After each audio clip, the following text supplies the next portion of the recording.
सबको स्वागत है मेरा उपराष्ट्रपति निवास में।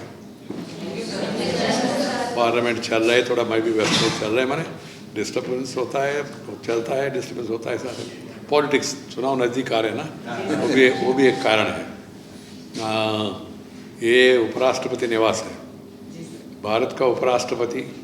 हमारा सिस्टम में राष्ट्रपति उपराष्ट्रपति ये कॉन्स्टिट्यूशनल पद है, और उपराष्ट्रपति भी है और राज्यसभा का चेयरमैन भी है। दोनों जिम्मेदारी उपराष्ट्रपति के पास होता है। उपराष्ट्रपति हाउस को चलाते, हाउस के साथ कमिटीज है पार्लियामेंट का, वो कमिटीज मिलते रहते। पार्लियामेंट कुछ दिन के लिए मिलते, बाकी समय कमिटीज दे मीट। हर एक सब्जेक्ट के लिए एक कमेटी होता है, फाइनेंस के लिए अलग कमेटी, एग्रीकल्चर के लिए अलग कमेटी, उसमें दोनों साइड का मेंबर होता है, लोकसभा और राज्यसभा। वो लोग बैठ के हर एक बिल को अध्ययन करते, अपना सिफारिश भेजते। वहाँ कैमरा नहीं होगा, सो डिस्टर्बेंस नहीं है, पीसफुली सब लोग दलगत राजनीति से उभर के अपना अपना सुझाव देते और यूनानिमस रिकमेंडेशन होता है। बाद में पार्लियामेंट में आता है। पार्लियामेंट चलते हैं साल में कुछ दिन के लिए 3 टाइम्स, बजट सेशन और मानसून सेशन और विंटर सेशन। ऐसा बीच में एक कमिटीज हर एक महीने में 2 बार कमेटी मीटिंग होता है। मैं भी होम कमेटी का चेयरमैन था 5 साल पहले, जो विपक्ष में थे। सभी रिपोर्ट हम सर्वसम्मति से बना के भेजते थे, फिर बाद में पार्लियामेंट में उसका चर्चा होगा। पार्लियामेंट में क्या है, ऊपर कैमरा वाले होते और मीडिया वाले होते, और ये मेंबर्स को भी थोड़ा पार्टी इंस्ट्रक्शन देते, आप ऐसा करना, अपोज करना, दिखाना वगैरह, ये सब होता है। वहाँ कमेटी में ऐसा नहीं होता है। कमेटी में आराम से 30 मेंबर्स होता है, हर एक व्यक्ति अपना अपना सुझाव देते, और बाद में नहीं ऐसा नहीं। वहाँ अधिकारी भी होंगे, अधिकारी जवाब देंगे। पार्लियामेंट में अधिकारी जवाब नहीं दे पाते, पार्लियामेंट में मंत्री को जवाब देना है, तो इसलिए थोड़ा पॉलिटिकल ये होता है, एक्सचेंजेस वगैरह। एक्सचेंजेस होना स्वाभाविक है डेमोक्रेसी में। इसलिए हम हमेशा कहते discuss, debate and decide, do not disrupt. 4th D, disrupt माने डिस्टर्बेंस करना नहीं होना चाहिए ऐसा। दूसरा, vice president meets the foreign heads also, president of other countries, vice presidents come, or Indian vice president also meets them, sometimes host lunch, sometimes call them here in this hall itself, we'll have a meeting with foreign delegates. And then vice president also goes to foreign countries. साल में प्रधानमंत्री कुछ इलाके में जाते, राष्ट्रपति जी कुछ इलाके में जाते, उपराष्ट्रपति कुछ इलाके में जाते, अलग अलग देशों में। भारत का प्रतिष्ठा बढ़ाना, भारत के बारे में उनका देशों से बातचीत करना, कुछ समस्या है तो उसको समाधान ढूंढना, ये एक हमारा विदेश नीति का एक अंग है। उसमें प्रेसिडेंट भी, वाइस प्रेसिडेंट भी, प्राइम मिनिस्टर भी रेगुलरली जाते रहता है। अभी मैं लैटिन अमेरिकन कंट्रीज़ गया, गटमाला, पेरू, पनामा, उसके बाद यूरोप में गया 3-4, उसके बाद अमेरिका गया, उसके बाद पेरिस गए, ये वर्ल्ड वार उसका मेमोरियल में, और अमेरिका गया चिकागो। स्वामी विवेकानंदा 125 ईयर्स बैक उन्होंने अमेरिका में जाके वर्ल्ड रिलीजियस कॉन्फ्रेंस में भाषण दिया, तो उसी जगह पे मुझे बुलाया भाषण देने के लिए, क्या कराया, वो एक पार्ट है। तीसरा, जो फॉरेन डेलीगेशंस आता है ना, पार्लियामेंट्री डेलीगेशंस, और राज्यसभा चेयरमैन भी उन लोगों के साथ मिलते रहते हैं। इसके अलावा मैंने 5 सेक्टर्स को चुना। मैं अभी तक राजनीति में था, एक्टिव था, मंत्री था, अभी राजनीति छोड़ दिया। उपराष्ट्रपति और राष्ट्रपति राजनीति में नहीं रख सकते। मैं पार्लियामेंट मेंबरशिप से भी मैंने इस्तीफा दे के वाइस प्रेसिडेंट बन गया। 20 साल से मैं मेंबर था राज्यसभा। तो हम जा रहे सभी कॉलेज, यूनिवर्सिटीज़ में, यूनिवर्सिटी कॉन्वोकेशन एड्रेस करना, स्टूडेंट से तालमेल करना, कारण क्या, youth you are the future of the country, so लोग एड्रेस करना, वो एक। दूसरा, देश भर में साइंस एंड रिसर्च इंस्टीट्यूट्स में जाना, वहाँ साइंटिस्ट क्या कर रहे हैं लैब में, लैब टू लैंड, उसका ज़रूरत क्या है, लोगों का आकांक्षा क्या है, वो बताना उन साइंटिस्ट को, थोड़ा उनको भी प्रोत्साहन मिलेगा। अदरवाइज वो लोग हमेशा बंद कमरे में बैठ के रिसर्च करते, तो वाइस प्रेसिडेंट जाके सीधा कि आप लोगों ने क्या किया पूछना, और वो कुछ प्रेजेंटेशन भी करते, वो लोग, उनको भी जानकारी होता है। तीसरा, किसानों के साथ मिलना। खेती हमारा मुख्य व्यवसाय है इस देश में, एग्रीकल्चर इज और बेसिक कल्चर, तो उन लोगों के साथ इंटरेक्शन। कुछ समस्या भी है कृषि क्षेत्र में, उसका समाधान क्या हो सकता है, अलग अलग प्रदेशों में जाके किसानों से मिलना, एक्सपर्ट। बीच में मैं पूना आए थे, पूना में 100 एक्सपर्ट्स को बुला के MS स्वामीनाथन नाम सुना होगा आपने, कुछ शरद पवार जी पूर्व मंत्री, काफ़ी लोगों को बुला के मैंने उन लोगों के साथ गोष्ठी किया, कुछ रिकमेंडेशंस, बाद में वो रिकमेंडेशन सरकार के पास में। चौथा, देश में जो अच्छा NGOs है, स्वयंसेवक संगठन अच्छा काम करते, उन लोगों के साथ जाना, उनका काम देखना, उनको प्रोत्साहन करना वो एक। और पांचवा, ये cultural, dance, music, art, painting, poetry, ये सब हमारा भारतीय कला है।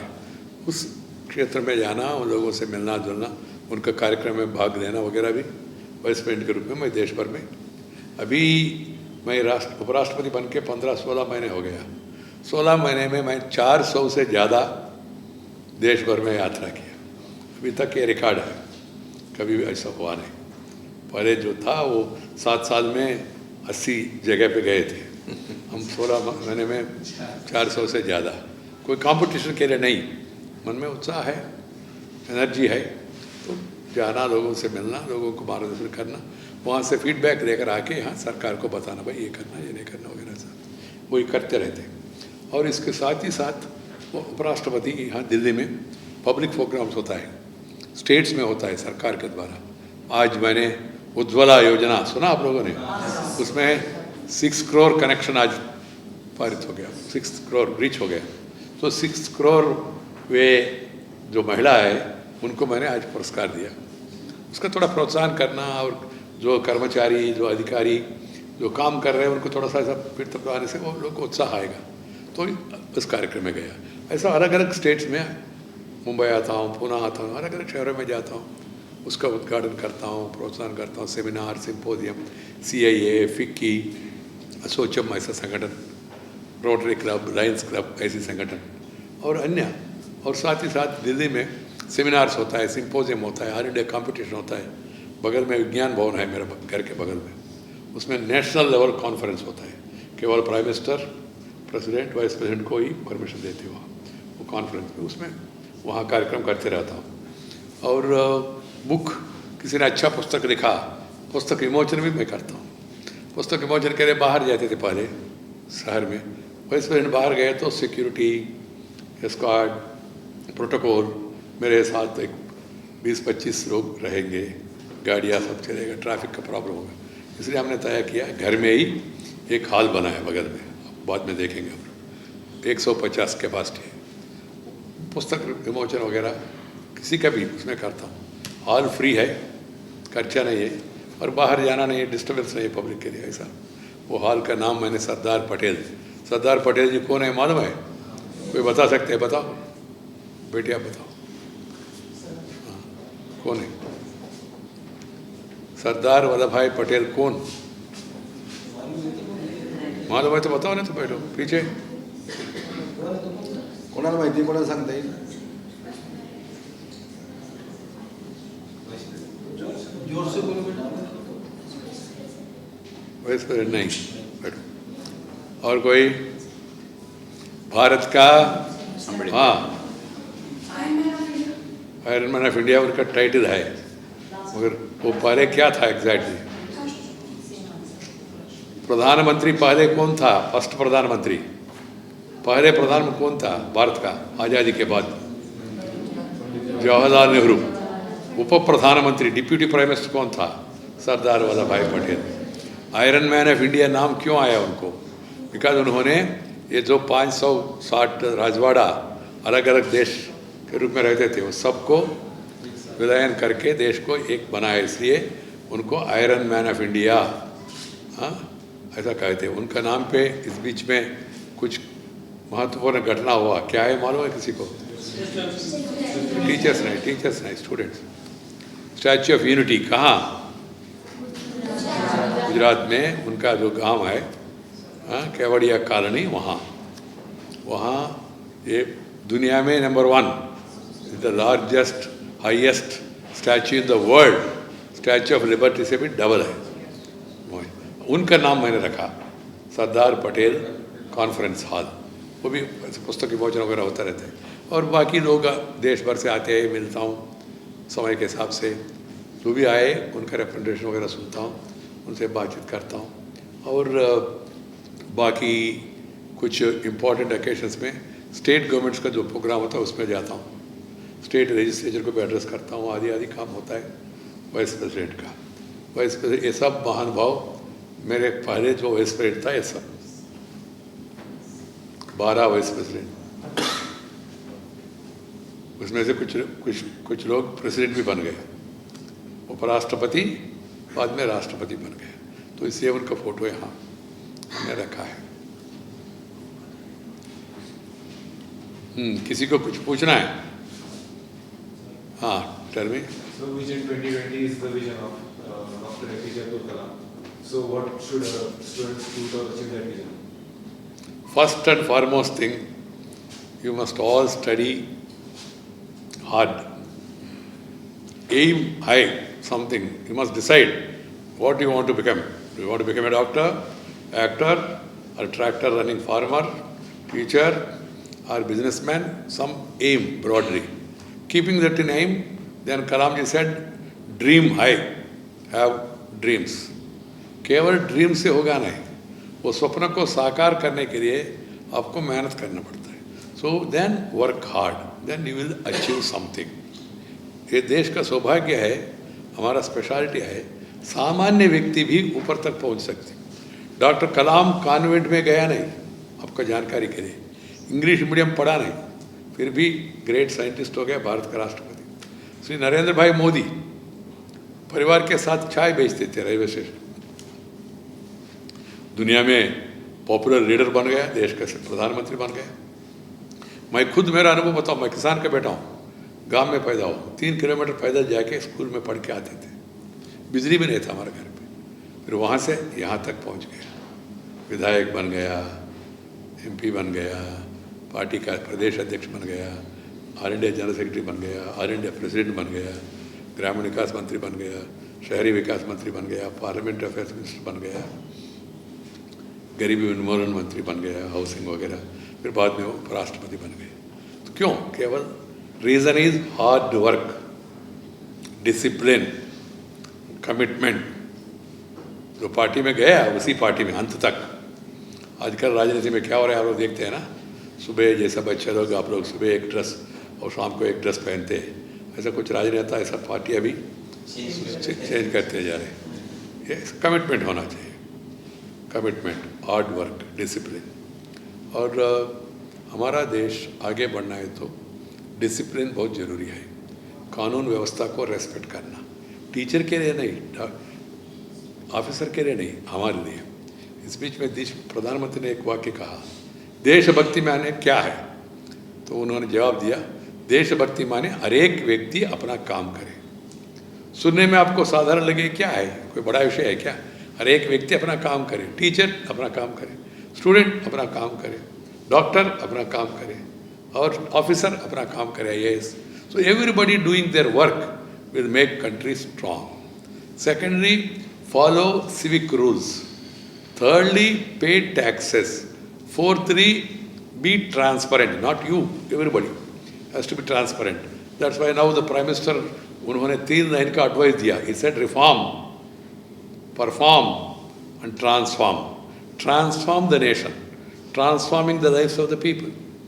That everybody getting a bank account open, transformation.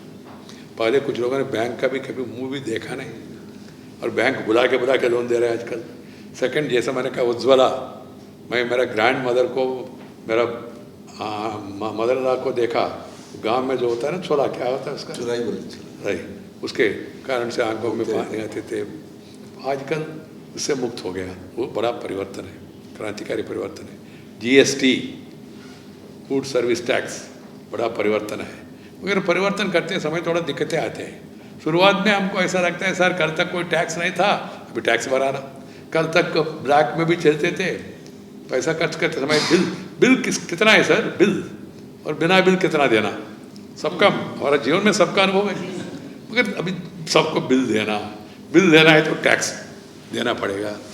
वो टैक्स जो दिया वो सरकार का अकाउंट में जमा करना, थोड़ा छोटे मोटे व्यापारी शुरू में ये क्या साहब ये वगैरह, पहले हम लोग, और भ्रष्टाचार को दूर करना, भ्रष्टाचार में पड़ना नहीं। कुछ लोग शिकायत भी करते हैं प्रधानमंत्री को, ये सोते नहीं, किसी को सोने देते नहीं, और खाते नहीं, किसी को खाने देते नहीं, वो भी एक विषय है। ऐसी ये परिवर्तन ये मोदी जी का नहीं है। स्वच्छ Bharat, clean India, green India, Beti Bachao Beti Padhao, ये सरकारी कार्यक्रम नहीं है। मैं मजाक में कहता हूँ आम सभाओं में, ये स्वच्छ भारत, योगा, स्वच्छ भारत, ये बॉडी का नहीं है, आपका बॉडी के लिए है। बॉडी ठीक हो, तन से, मन से, धन से देश स्वच्छ होना चाहिए। सब ये सब में हम लोग भी शामिल हो जाए तो कंट्री 2020 तक India will become a strong, stable, prosperous nation. और अभी भी हमारा देश के सामने कुछ चुनौतियाँ हैं। 20% लोग अभी भी गरीबी रेखा के नीचे रह रहे हैं, उनका उत्थान पहले करना। अभी भी कुछ इलाके में बिजली नहीं है, सब ग्रामीण इलाके में बिजली पहुंचाया प्रधानमंत्री ने। अभी कुछ घर में बिजली पहुंचा रहे, वो भी देखना पड़ेगा। सड़क का निर्माण होना चाहिए, ग्रामीण सड़क योजना वाजपेयी जी ने शुरू किया। और साथ ही साथ स्कूल्स, कॉलेजेस में बिल्डिंग्स हैं कुछ। 20% लोग अभी भी अनपढ़ है, आपका गांव में भी होंगे। और कुछ इलाके में महिलाओं को साथ उनका भेदभाव दिखाते हैं। ये सब चुनौतियों को सामना करना, ये काम मोदी जी का या देवेंद्र फडणवीस का नहीं है, सबका है। बीजेपी का नहीं है, सभी पार्टीज का है। कारण कि हम सब देशवासी हैं, इसलिए उन्होंने कहा सबका साथ सबका विकास। सो बच्चे लोग भी, coming back to your role, first read well, aim high, work hard, then you will excel. मेरा अंतिम आप लोगों का सुझाव यह है, 5 विषय के ऊपर ध्यान दो। नंबर 1, माँ जिन्होंने आपको जन्म दिया, माँ माने पिताजी भी, कभी भी भूलना नहीं चाहिए जिंदगी भर। 2, जन्म स्थान, आपका नेटिव प्लेस, कभी भी भूलना नहीं चाहिए। पर बड़ा हो गया, कलेक्टर हो गया, MP हो गया, मंत्री हो गया, मैं उपराष्ट्रपति बनने के बाद भी मेरे गांव के बारे में सोचते रहता हूँ, जाता हूँ बीच बीच में। और तीसरा, मातृभाषा, जो माँ का गर्भ से आया वो भाषा कभी भी भूलना नहीं चाहिए। घर में मातृभाषा में ही बोलना। मराठी इतना अच्छा है, मराठी, तेलुगु, तमिल, कन्नड़ा, मलयाली, पंजाबी, असमी, भोजपुरी, डोगरी, कश्मीरी, उर्दू जो भी है, वहाँ का वो भाषा प्रैक्टिस करना। फैशन है आजकल बच्चों का भी, ये फैशन बच्चों का नहीं, माँ बाप भी बता, बाबू मम्मी कहो, डैडी कहो। ये मम्मी डैडी बीडी जाड़ी केड़ी क्यों? हमारा माँ कहने से अंतर से आता है, मम्मी कहो यहाँ से आता है। तो मातृभाषा को मर्यादा देना और बाकी भाषाओं भी सीखना चाहिए, इसमें कोई गलती नहीं है। अंग्रेजी सीखो, हिंदी सीखो, मगर मराठी छोड़ना नहीं चाहिए। मैं हमेशा कहता मातृभाषा आपका आँख ऐसा है और पराई भाषा, अदर लैंग्वेज चश्मा जैसा है। If you have eye sight then you have bright sight with spectacles. Eye sight नहीं है, फिर रेबान ग्लास पहना आपने, दिखाई रहता होता है। So first learn mother tongue, promote mother tongue, practice mother tongue, feel proud of your mother tongue. और ये बच्चे लोग भी कहते हैं हमारा भाषा में बोलो, नमस्ते कहो, गुड मॉर्निंग। ये गुड मॉर्निंग गुड इवनिंग में भी प्रॉब्लम है। गुड मॉर्निंग कहना है ठीक है, फिर गुड आफ्टरनून कहना पड़ेगा, फिर शाम को गुड इवनिंग, फिर रात को गुड नाइट। वो गुड नाइट है, बैड नाइट है, आपको मालूम नहीं, हमको भी मालूम नहीं। तो ये सब क्यों? भारतीय परंपरा नमस्ते, नमस्कार। नमस्कार हमारा संस्कार है, सिंपल। ये नमस्कार हमारा पद्धति है।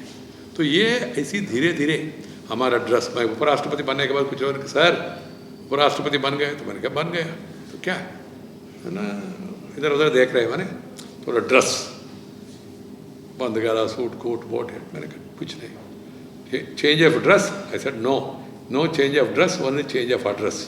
पहले 30 सौरे का उसमें अब्दुल कलाम रोड में था, अभी 6 मौलाना आज़ाद रोड पे आया, बस इतना है। मैं विदेश जा रहा हूँ, इसी कभी कहीं ठंडा ही तो थोड़ा पहनता हूँ समय, मगर बाकी समय यही ड्रेस। और कोई इसके कारण से मेरा मर्यादा, मेरा प्रतिष्ठा कम, ऐसा कोई सोचते भी नहीं है। कैरेक्टर, कैलिबर, कैपेसिटी और कॉन्डक्ट देखते रहो, not the dress or decoration. So please try to promote these things in your life and then try to be active. Take part in sports, excel, do yoga, physical activity is required, lifestyle changes are coming, food habits also are changing. Indian food is time tested. आपका श्रीखंड, ये तो बहुत साल से अनुभव करके हमारा पूर्वजों ने हमको दिया है। मगर आजकल हम लोग फॉरेन फूड के पीछे पड़े, ब्रांडिंग के नाम, पब्लिसिटी के कारण से बच्चे कहने लगे सार बर्गर पिज्ज़ा, उसके कारण से बीमारी ज़्यादा बढ़ रही। इंस्टेंट फूड माने कांस्टेंट डिसीज़, ये समझना पड़ेगा। Instant food constant disease. जो पका किया है खाना वो बेहतर होता है हमेशा। सेकेंडली, अब लोग कुछ लोग नॉन वेस्टर्न खाने हो जाते हैं, आजकल रेस्टोरेंट में जाते हैं सर, वहाँ भी नाम, वो भी नाम अट्रैक्शन करिए, चिकन 65, तुम्हारा उम्र है 25, खा रहे 65, क्यों? हमारा बढ़िया कोल्हापुरी चिकन होता है। मैं गया कोल्हापुर में देखा, बढ़िया चिकन होता है कोल्हापुर रेस्टोरेंट में। तो ऐसी हर एक जगह पे अपना अपना स्पेशलिटीज़ है। वहाँ महाराष्ट्र में स्पेशलिटी, आंध्र में स्पेशलिटी, और हमारे इडली डोसा दुनिया भर में फेमस है। आजकल कहाँ भी जाओ, अमेरिका में भी रेस्टोरेंट है, लंदन में भी है। तो इसलिए थोड़ा फूड हैबिट्स, इंडियन हमारा पूर्वजों ने सीज़न देख के कौन सी सीज़न में कौन सी फल, कौन सी फूड खाना है, ये तय किया। इसलिए उस हिसाब से चलना हमारे लिए बेहतर है। Foreign attraction, foreign mind, foreign language, उससे ज़्यादा प्रेरित नहीं होना चाहिए। इंग्लिश पढ़िए, इंग्लिश सीखिए, कोई प्रॉब्लम नहीं है, मगर पहले अपना मातृभाषा को प्रमोट करना। और मातृदेश इंडिया को जिन्होंने आपको प्रोत्साहन दिया, भारत को हमेशा याद रखना, उसका सेफ्टी, सिक्योरिटी, यूनिटी के लिए काम करना। और लास्ट, गुरु, जो आपको सिखाया बचपन में, गुरु को कभी नहीं भूलना चाहिए। IT आए, गूगल आया, गूगल भी इम्पॉर्टेंट है, मगर गूगल को चलाने के लिए भी गुरु चाहिए ना। मिशन ऑटोमेटिक चलता नहीं, पीछे कोई गुरु होंगे तय करने वाले। इसलिए गूगल कैन नेवर रिप्लेस गुरु, ऐसा कहता हूँ मैं। So keep that in mind, respect your teachers, respect your elders, respect nature. Finally, nature. We must all every day should spend some time under sun. सूर्य भगवान के नीचे थोड़ा सा, उससे स्वास्थ्य ठीक होता है, अदरवाइज विटामिन डेफिशिएंसी। नंबर 2, पानी, शुद्ध पानी, इसके लिए व्यवस्था, नदियाँ, तालाब होता है ना, टैंक्स, उसका प्रोटेक्शन करना। तीसरा, हम लोग हमारा जीवन में ये सभी प्राणी, हमारा भारत में परंपरा है, सबको हम लोग पूजा करते हैं। पशु का भी हम लोग पूजा करते हैं संक्रांति के अवसर पर वगैरह। और साथ ही साथ पेड़, greenery, you see green, your mind will be green and simple. That is also important. We must spend some time in the greenery. And then finally, we must all encourage nature. That's why I say nature, culture together for a better future. This is my advice to all of you. Once again, मैं आप सबको यहाँ स्वागत करता हूँ. आपका MP ने आप लोगों को यहाँ तक लाने के लिए व्यवस्था किया, मैं उनका भी अभिनंदन करता हूँ. और okay, next.